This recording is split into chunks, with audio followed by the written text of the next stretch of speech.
He's been across Manchester City story live from central London. He's at the FT Business of Football Summit. Kaveh, good evening to you. Now, we heard you a little bit earlier talking about Manchester City and La Liga, but you've just been speaking also to the Chelsea chairman, Todd Boehly. What has he had to say about the fan protests and the ownership? Yes, very interesting comments from Todd Boehly. He was asked about what he thought about all these protests. And basically what he seemed to be saying is that, look, obviously he doesn't like being the focus of demonstrations along with his co-owners at Chelsea, but he feels that Chelsea overall are moving in the right direction. And he made the point that this new ownership group has only been at Chelsea for just under 3 years.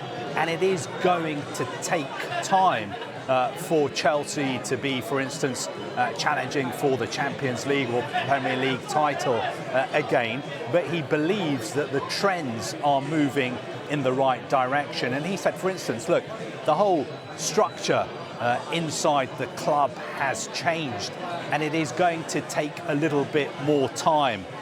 When he was asked about the sort of status of his relationship with one of the other prominent co-owners at Chelsea, Todd Boehly, of course, who is from Clearlake Capital, he said that he didn't want to comment on that because he had learnt in the past 3 years that the British media are prone to exaggerate things and also to leave some things out. Those are the words of Todd Boehly, not my words or my sentiments.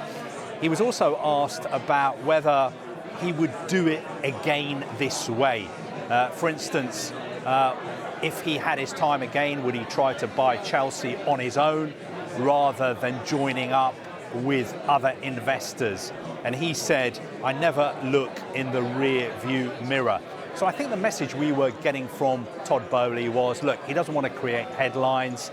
He understands the frustrations of some Chelsea supporters, but I think his message, delivered quite subtly, was that, look, you just have to give us time because we have a short-term and a long-term strategy, and we are confident that we will get things right. And Kaveh, what did Todd Boehly have to say about football governance? I know that's been a big talking point. Yes, I know sometimes football governance can be quite a dry topic. Maybe not that many people are interested in the details of what a football regulator is going to do. But obviously this is an issue that Todd Boehly is across. And he said that he finds it quite hard to appreciate the need to have a football regulator. Obviously his background is in US sports. He's been hugely successful at the LA Dodgers, who've just won the World Series. So I don't think he's a fan of having a football regulator. I think when he was talking about the Premier League as well, he seemed to refer on a couple of occasions to the NFL model.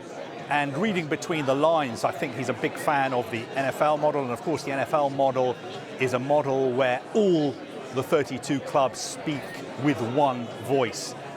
You don't get clubs falling out with each other or taking the league to court.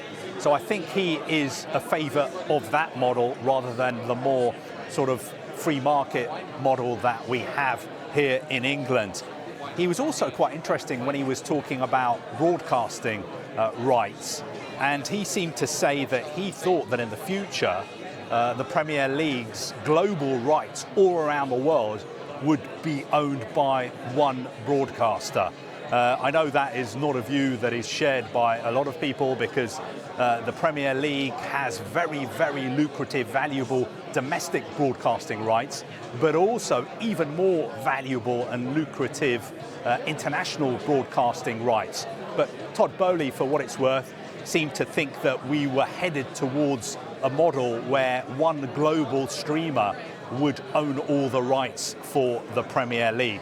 Finally, when he was on stage, the final question that was put to him, which got a really good answer actually, was just look ahead to next year, the FT Football Business Summit in London in 2026.